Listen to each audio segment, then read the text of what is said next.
Europe, the world's most infamous colonial continent. Africa, the victims of such colonial ambitions. Egypt, Sudan, Nigeria, Uganda, Rhodesia, South Africa, and more were all once claimed by the British Empire. Morocco, Algeria, Tunisia, Madagascar, and additional regions fell claim to France. Germany had their own regions by the names of German Southwest Africa, German East Africa, Cameroons, and Togoland. Italy laid claim to Eritrea, Libya, and Somaliland. Angola, Mozambique, and Cabinda joined Portuguese Guinea. Their Spanish neighbors snatched the Spanish Sahara, Spanish Morocco, and Rio Muni. Belgium, or more particularly, the Belgian monarch, snared Congo. This was how the ownership of the African continent was split up as of 1914. Only Liberia and Ethiopia remained free and without European rule. However, just a short while earlier, the Europeans had claimed merely around 10% of African lands, that is, before the Scramble for Africa. The 16th century would mark the beginning of European colonization on the African continent. Portugal would start early by laying claim to their new colonies, nearly a century before the Dutch would do the same in South Africa, creating a growing settlement in the Cape of Good Hope. France's Napoleon had his sights on later British-controlled Egypt by the end of the 18th century, and a couple of decades later, the British would take aim at the Dutch Cape of Good Hope. It was shortly after this that Liberia would become home to newly freed African-American slaves, with American approval, to create their own colony. The following decade thus saw a continued steamroll of European colonists rushing to African lands with eager hopes and ambitions on behalf of each of their nations. France seized Algeria and pushed onward. Britain continued its attempt to wrangle South Africa. Germany finally entered the scramble, as Otto von Bismarck looked to establish his country's credibility as an imperial power alongside the others. And further interest from additional European nations eventually led to the Berlin Conference. With tensions on a precipitous rise between European powers, all vying for power and control in their newfound playground, one Leopold II of Belgium hoped to take advantage of the chaos.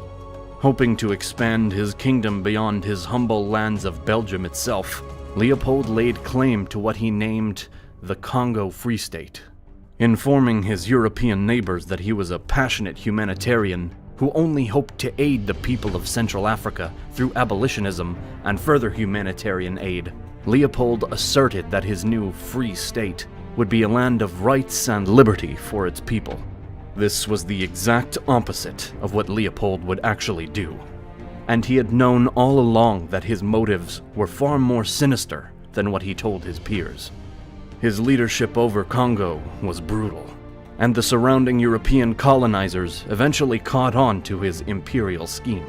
They reacted by attempting to squeeze Leopold out of Central Africa, by briskly expanding their own territories around him, and around each other. But this led each of them into a downhill tumble, rapidly nearing a collision with one another. Hoping to avoid an all-out war in Africa, or even at home, German Chancellor Otto von Bismarck called his rivals to a meeting. The Berlin Conference would open on November 15, 1884, and last until February 26, 1885.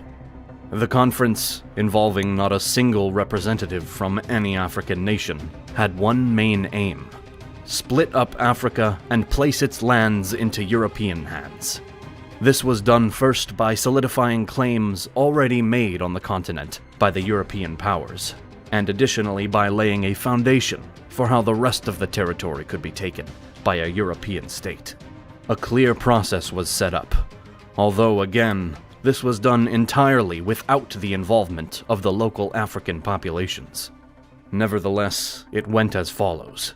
Once a European state sent explorers to a certain African territory, treaties would be written up and signed between the Europeans and local leaders, generally written only in European languages. not understood by these African leaders. The treaties allegedly gave European protection to these locals, but this was far from the truth. After returning to their homelands, the explorers would have their treaties approved by the local governments first, who would then take the agreement to the rest of the European powers from Berlin Conference and negotiate recognition for their newfound claims. Once the treaty was confirmed by all of the imperial powers, the annexation of the African territory became official. Thus, with the aid of the rules established at the Berlin Conference, the scramble for Africa carried on into the early 20th century, when the world instead turned to a new predicament: the First World War. The official timeline for the scramble is generally set from 1870 until 1914.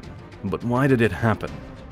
One exact reason does not exist, but multiple motivations seem to have cumulatively led the European powers to act in such haste and disregard for the native peoples. Fundamentally, it's important to remember that the Europeans generally viewed their African counterparts as culturally, racially, and intellectually inferior.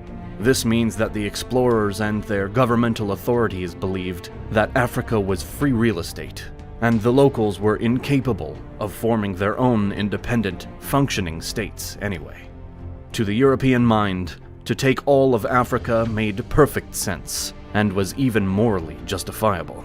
It especially made sense when the Europeans discovered new resources in Africa, such as coffee, sugar, and rubber, that could be extracted by utilizing the labor of the local populations.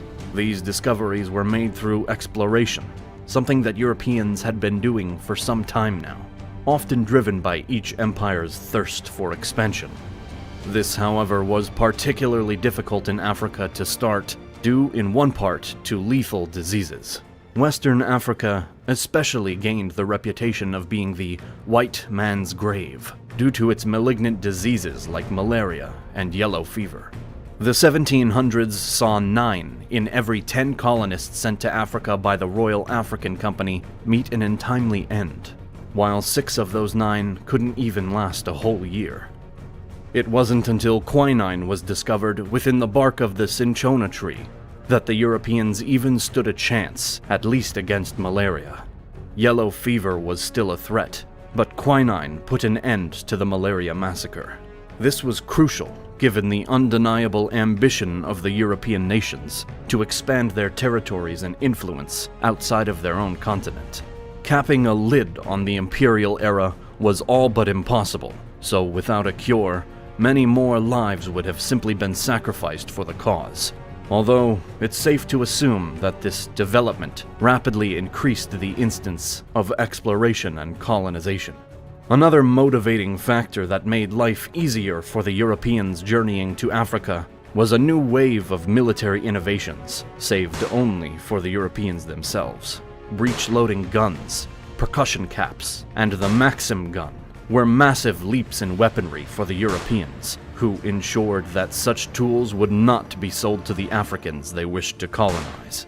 This gave the European nations tremendous advantage over the local leaders and warriors who did possess firearms, but nothing to the capability of their invaders. The breech-loading guns allowed for quicker ease of use. The percussion caps lessened time, supplies, and limitations for utilizing the firearms, and the Maxim gun was an early machine gun that could absolutely devastate unsuspecting opponents, firing hundreds of rounds in a single minute, as opposed to at least 5 rounds, capable of being fired by the type of firearms owned by the Africans. Further inventions such as the steam